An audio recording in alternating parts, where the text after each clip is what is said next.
Hello, everyone. Welcome to God's According to CD. First things first, a disclaimer. You are going to hear some beep sound or some kind of silence.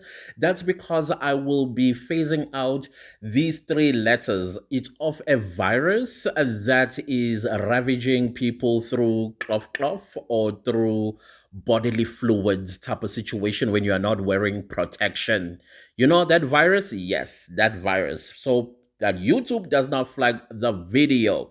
So now let's go to Nigeria once again. People of Nigeria, this lady has a message for you. Hi guys, good morning, afternoon, or evening from wherever you're watching. So, this is an advice from me to you. If you're in any sexual relationship with someone, please go to the hospital. As you're watching this video, be driving, go and test for HIV. The rate of HIV now in Abuja and in Lagos is overwhelming. I attended this symposium. I think that was what they called it. More like a conference, but for just doctors. And there's this NGO that, screen people for like HIV. And each and every hospital brought, their own track record. For those that are positive. It was about 50% in 2019, 2020. It is over 75%. 1 in every 10 now have HIV. Statistics have shown that it is people with HIV are more in Abuja and in Lagos. Sometimes protection does not help. Honestly, I don't want to go into details, but the whole point of this video is if you are in a relationship with someone, does not matter if the person is your husband, does not matter if that person is your wife.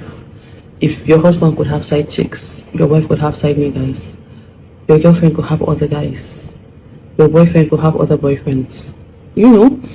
I would just advise you, carry your 2 legs, go to the nearest laboratory, and test for HIV.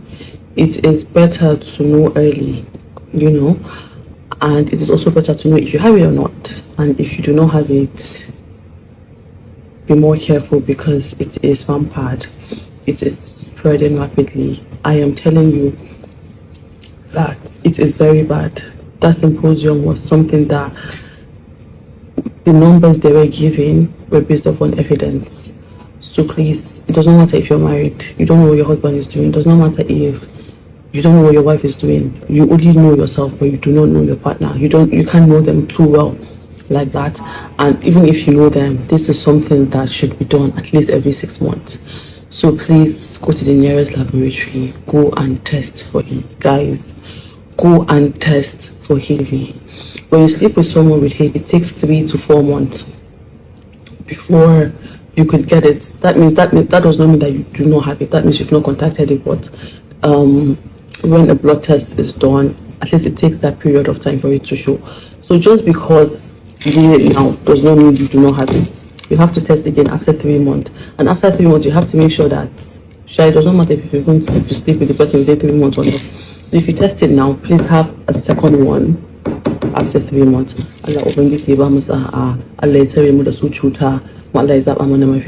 Best of luck. Well, since my Niger brothers and sisters have been warned by this sister, I hope you have listened. Now, me, I'm a curious person. I'm the type of guy that sits there in the corner and observe things and listen to things and hear things.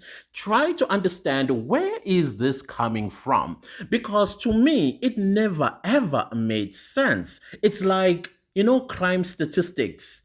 Crime statistics are looked at according to also the population of a nation for you to make the type of, how do I put it, statements that you would make. Same goes with this virus. South Africa has always been a country that Nigerians would always rub it on our faces that South Africa is the leader, if not the face of this virus. And in my head, I'm thinking, no, that cannot be because our population is 61 million compared to 238 million people. Now, here is the reported or official reported number of people living with that virus here in South Africa. They make 8 million of 61 million people. Now, this lady, from what I am hearing from the conference or whatever it is that she had attended, and the statistics apparently they are very much official. The population of Nigeria is 238 million. Now, if 1 in 10 is infected by that virus out of 238 million people, that means, let's see if my math, I can do the math in my head because they say we're uneducated. That will be 1 over 10. So it will be somewhere around 23.6 to 23.8. Please do verify if you can. So 8 compared to 23.7 or 23.8, who's the leader between the two? It never made sense. Now, the thing is, South Africa keeps records, and these records are publicized. That means everybody knows about it. You know why? Because when you go to our clinics, let's start with pregnant women. You cannot see a doctor without first getting taken blood test for that virus so that the doctor would know how to take you forward.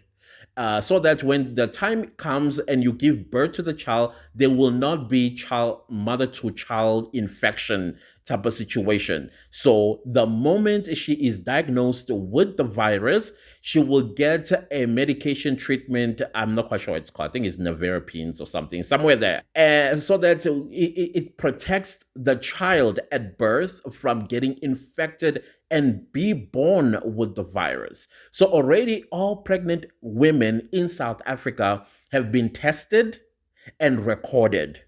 Now, let's also not forget that out of that 8 million people, there are foreign nationals because foreign nationals used to come to they still do. They, in fact, more than ever, they do. And now South Africans are like, oh, wait a minute. You are crossing the borders into South Africa pregnant? Whose problem is that gonna be?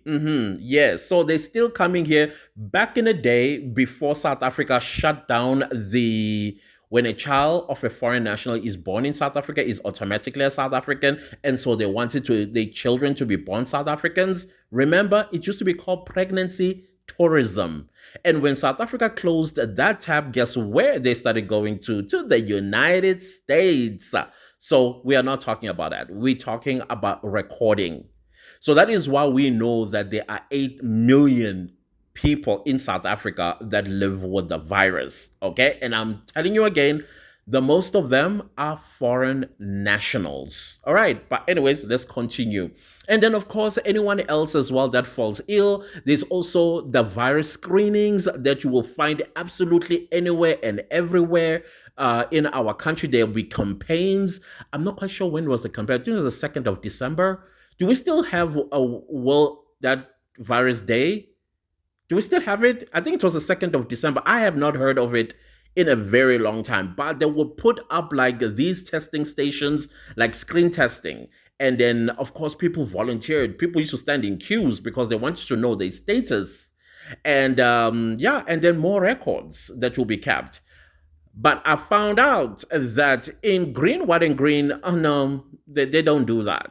There's no recording whatsoever of this virus. So it's basically operating in the darkness, and the people there live as if things are normal. They forget that some of their men, they do cross borders and go pick it up because everywhere they go, guess what they do? They plant the seed. And sometimes they will pick up viruses and take them back to their real wives and their kids as well. When they are born with it because the doctors did not screen them for the virus. And that is why now there is 23.8 million 23.8 million Nigerians are living with this virus. So, of course, Nigeria is the leader on the African continent because the population gives it away. Same goes with crime stats. In South Africa, crime stats are recorded and publicized quarterly. And I don't think they do that in green, white, and green. So that is why our crime stats are known to be sky high on the African continent because we are the only African country that keep records as well as publicize those records. I've looked, child. When I say I looked for the green, white, and green crime stats, nowhere to be found. If there are any, they are old and outdated. And again, the population is 238 million versus 61 million. So, where do you think the highest crime rate is? Because we hear these things like money rituals, um, money laundering, money fraud or fraud, scamming, all these crimes, guys, all these crimes, they are in South Africa. Hmm? As the leader, come on, please. These people are showing the world when they go out that this is the type of people we are back home. These are the crimes that we commit, which also, of course, includes unaliving people because some of them it's a norm where they come from. Apparently, people from the north, they don't think twice on unaliving another person. From what I'm also hearing, the Fulanis, they're pretty, very famous at without thinking. That's probably where the Boko Haram people come from. So all those stats are not kept and they're not recorded and they are not publicized. So slowly but surely, the world will begin to see and know that the rot is up there. Yes, there is rot in South Africa. We will always acknowledge and take accountability for the ills of our society here. We will never hide it. And that is why you don't see any South African jumping on anybody's throat and say, it's wrong, you are wrong. No, we tell you straight on your face that yes, that's the problem we have in South Africa. We have a crime problem in South Africa. That's true. We're never going to run away from that. And then you have to look at the arrests. Who are the people that are perpetrators of these crimes? I'm not saying there are no South Africans, but if you look at the number, yeah, that's when you will know. Let me also give you one more fact.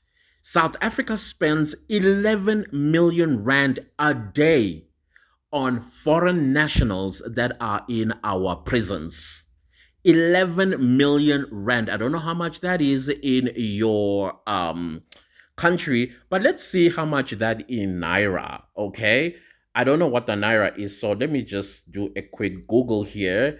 What is okay, I'll be back with you just now.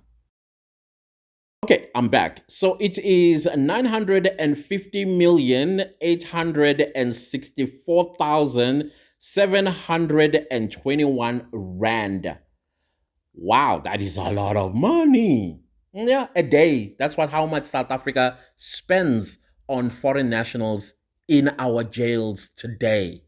Now, if you are smart, you would do the math. The number of foreigners that are in our jails and prisons, therefore, the committers of crime in South Africa. And I'm going to say it again yes, there are South Africans. This is the results that we get out of the money that we spend. This is South African taxpayers' money that goes to foreign nationals that commit crimes in South Africa, crimes of all nature. And then you still have the mouth to say South Africa is a crime ridden country as if it's South Africans that are committing these crimes. Again, there are South African criminals, but I'm just showing you guys that the truth is beginning to show up slowly but surely. That all this propaganda against South Africans, the world will end up showing it back to you that you guys are liars. But anyways, I'm glad that the lady has given you a warning. So do yourself a big favor, go and check out if you're still okay, so that next time when you get in the sack, you are protected. Otherwise, if you are not, I'm not quite sure if they have these the virus treatment in your country. In my country, we do have it's for free, and that is why many foreign nationals who have it and been getting free medication from us are up in arms. That is why they're screaming and crying and begging, because they know that without taking this medication, that's the end for them. Some of them are doing business. They will pretend to be patients, and then they go back home and sell it to those that actually have it. And so those people that have it back home, they are waiting for their supplies. So South Africans are like, no more. The taxpayers' money was paying it for South Africans, no one else. Anyways, I thought let me bring this warning to your attention, people of Nigeria, especially if you're living in Lagos and Abuja, respectively, apparently. All right, ciao.